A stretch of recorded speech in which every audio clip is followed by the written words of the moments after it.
Hi everyone, I wanted to reach out today and talk a little bit about what happens when we lose our creativity, that creative flow, and how to approach it without beating yourself up.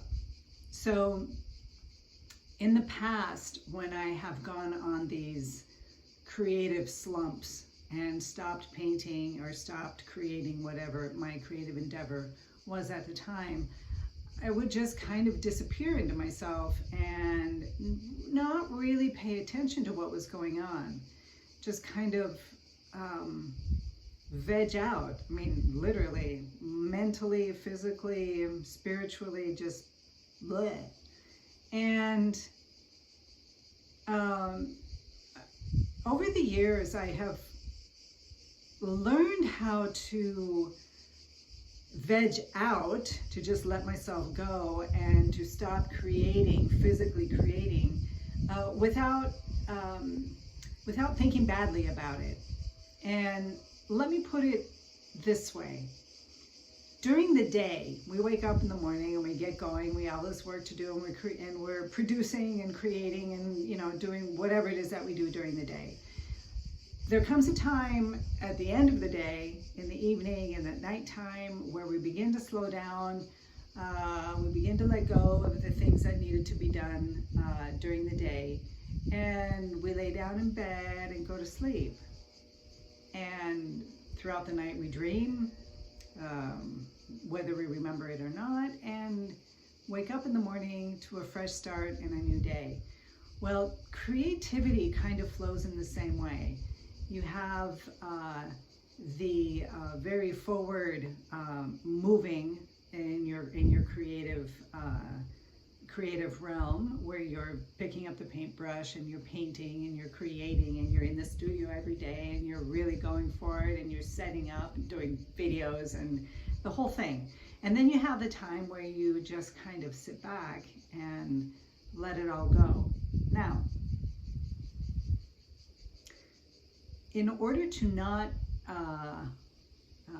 punish yourself for not being fully productive 100% of the time, you have to kind of let go of the idea that when you're binge watching TV for a while, that you're not being creative. You are.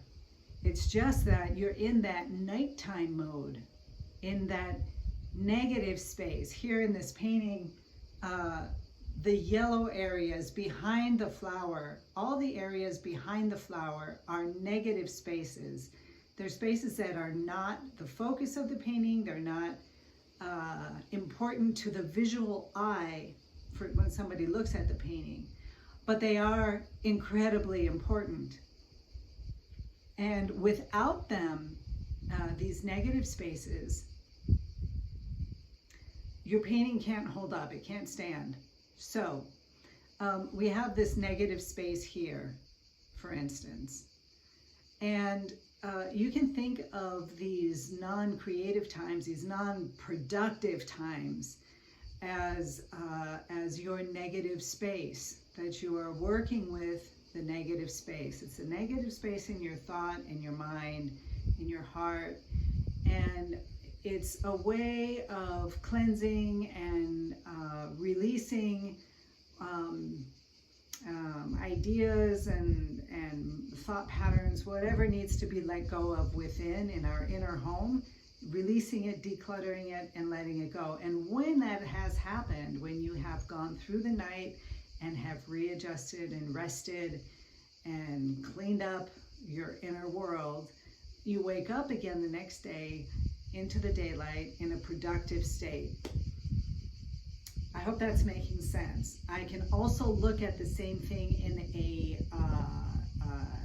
the chakra areas. If anybody's into that, we have your heart, from the heart area and up is all more abstract, and then from the heart area below are the things that are in the physical world and how we deal with them. So one area, the negative space, the nighttime, would be in this upper creative abstract area, and the lower realms of the chakras would be more in the physical being productive and actually painting, putting your brush in the paint and the act of painting. So you can look at it that way as well. Here's the thing. The other day, yesterday in fact, I sat and binge watched this limited series. It was a French one. It was really good. But I sat down on the couch, putting myself like a fly on the wall in my own head and watching myself sit down and saying, okay, you're going to binge watch this series. You're not going to do anything. You're just going to lay there, you know, eat whatever you want to eat and just kind of just let it go. And so my mind was taken with this series, and I was following it, and the conscious mind is following that, but subconsciously my creativity is working on this painting, on this other painting that I want to start in the next few days, and it's kind of putting it all together without me being, you know, thinking about it and, you know, being structured about it. So when you make yourself a fly on the wall in your own head and you just let yourself go and you are aware of what you're doing and why you're doing it, it's okay. Let yourself go. The danger comes as if you just completely slip away and you're not conscious of what you're doing. That's the basic difference. So I watched the series all day, you know, until night. It was like 8 hours of binge watching. I didn't do anything else. And I went to bed and woke up the next day, and, you know, suddenly I felt more of an input, more of a, okay, this is what I'm going to do today. And so here I am. One thing that you can do, there's a couple things that you can do while you're in this negative space. And one very positive thing for me is to journal, like with a pen, and I like fountain pens.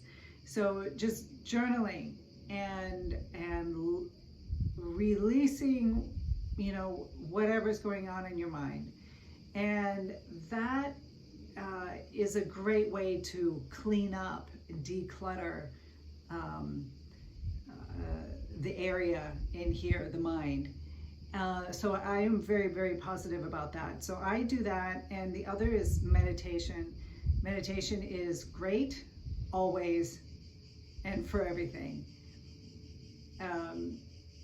And even if you just sit there and can barely focus on your breath, or you just don't want to be there, or it just feels like you're not accomplishing a decent meditation, all of that is positive and productive, even when it's going in a negative swing, the meditation. And it'll only go negative because you're thinking that it's negative, but it's not. So you can, again, be a fly on the wall and sit down with your meditation and watch how you're reacting to the meditation. That's it. I mean, you don't need to do anything else. But staying with those types of practices will really help you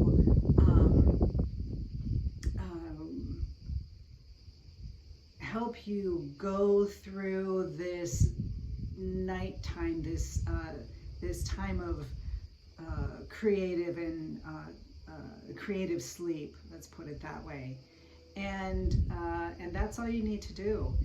And you can be sure that when you're conscious of it, when you're aware of what you're doing and why you're doing it, and without any judgment, like, you know, you're a bad person for sitting and watching, you know, 8 hours of this series, then it releases so much stress within that you do wake up the next morning, you're like, okay, it's coming back, I got it back. And you want to come into your studio, or you want to sit down and do a drawing, or bake whatever it is that you bake, or cook this flamboyant meal, whatever it is that you love to do. And so I want to encourage you that when you get into a slump, just stay conscious of the slump time and know that it's your negative space. It's the negative space. A painting is no good without being aware of and utilizing your negative spaces. So that's all I want to say. Take care, you guys.